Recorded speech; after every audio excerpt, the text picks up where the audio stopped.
Gracias por seguir con nosotros en Fe Católica Viva. Esta noche estamos platicando con el padre Gerardo Puga sobre la doctrina social de la Iglesia. Hemos hecho ya, padre Gerardo, un recorrido histórico y decíamos que en este segmento vamos a cerrar con algunos de los puntos claves que nos enseñan. Es decir, cuando yo quiero poner en práctica mi fe fuera de la Iglesia, en el ámbito social, en el ámbito económico, en el ámbito político, ¿cuáles son los criterios que debo tener en cuenta? ¿Cuáles son las cosas que debo considerar? Si estos criterios o principios, el primero de ellos es la dignidad de la persona humana. Dije hace un rato que en el centro de toda la vida de la Iglesia está la persona humana. Entonces, poner el valor, la dignidad de la persona como imagen y semejanza de Dios, que fuimos hechos a imagen y semejanza suya, además con un destino que no es solo para este mundo, con un destino eterno, y con la venida de nuestro Señor Jesucristo somos hechos hijos de Dios.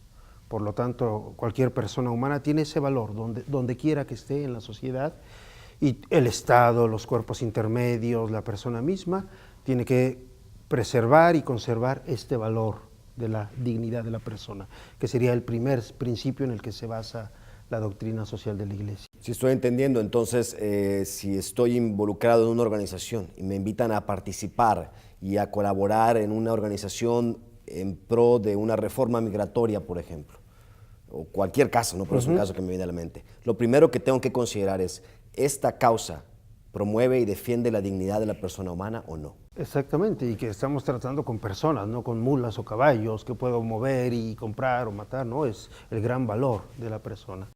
Segundo. El segundo sería el bien común.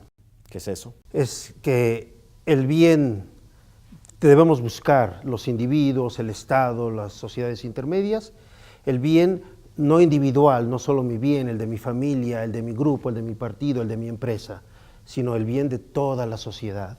Y es lo que se llama el bien común, el que es común a todos, como individuos y como asociaciones. Y ese bien común, la doctrina social de la Iglesia lo especifica claramente cuando dices, sirve al bien común lo que ayuda a perfeccionar, al hombre, lo que ayuda a alcanzar su finalidad en este mundo y por tanto abierto a la trascendencia, es decir, a su relación con Dios y a su destino último. Es decir, una vez que me han invitado a participar en esto, la primera pregunta que me puedo hacer es, ¿promueve la dignidad de la persona humana? La segunda, ¿sirve para el bien de todos? ¿O es nomás para el bien del que lo dirige? Exactamente, y a veces lo que olvidan los estados y las distintas agrupaciones es que el bien común es para todos, incluyendo a los más débiles, a las realidades minoritarias, a los que llamaríamos marginados. El bien común es para todos. No para los más, no, para todos. Y a veces el bien común no necesariamente va a ser mi mayor bien. Sí. Porque quizá esa cosa me incomoda, pero si es para el bien de la mayoría, debo apoyarla. Exactamente. Para el bien común, no la mayoría nomás.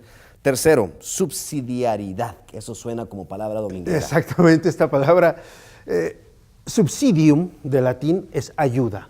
O sea, sería traducido al castellano, la ayuda que debe reinar en la sociedad.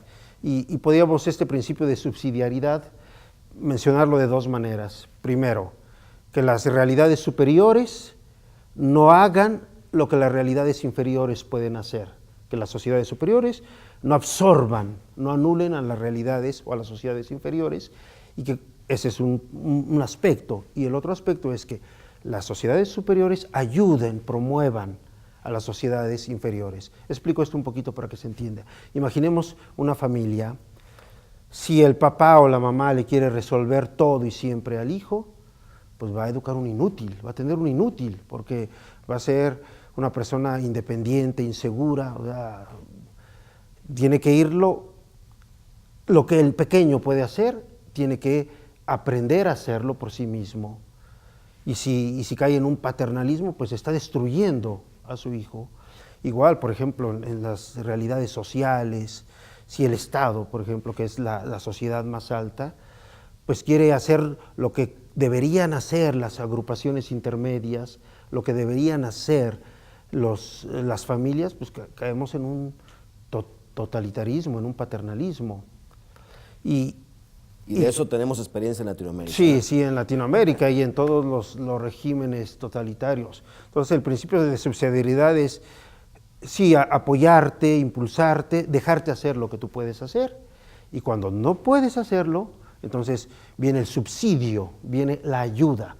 Te corresponde hacerlo a ti, pero hoy por hoy no puedes hacerlo. Y por eso este último aspecto de ayudar de una realidad superior, hacer lo que le corresponde a un inferior, siempre es algo provisional y dada, podríamos decir, como excepción. Tú no puedes hacerlo hoy, te ayudo. Tú no puedes hoy levantarte porque tienes fiebre. Bueno, pues yo te hago las cosas, pero es mientras estás enfermo. Claro. Dignidad de la persona humana, bien común, subsidiariedad, solidaridad. Solidaridad, sí. Este gran valor que la Iglesia lo ha comprendido como la proyección social del amor. O sea, que si nosotros tenemos la misma dignidad, de alguna manera somos iguales, pero aún más, si tenemos el mismo Padre, somos hermanos, aunque tengamos distinto color, hablemos distinto idioma, incluso aunque tengamos visiones un poco distintas de la política o de la economía, que lo que te pasa a ti me afecta a mí, lo que le pasa a otros miembros de la sociedad me afecta a mí, es la solidaridad, o sea, estar unidos. Y esto la Iglesia siempre solo lo ha entendido en el ámbito de la justicia y del amor, no de simpatías o antipatías económicas, políticas, raciales, no, es solo la justicia y el amor, hace mantenernos unidos, solidarios, los unos con los otros. Darnos la mano uno al otro. Exactamente, y apoyarnos, ¿para qué? Para llegar al bien común, y el bien común promueve esa dignidad de la persona. El número 5 es la participación.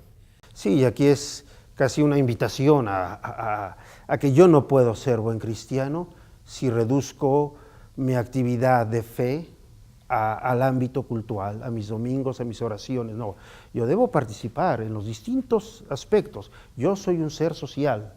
Yo tengo responsabilidades como ciudadano, como persona que está en grupos de trabajo, culturales, deportivos. Y allí es donde los cristianos, ahí es donde sobre todo los laicos deben, desde su fe, aportar estos valores a la sociedad. O sea, debo marcar mi fe allí.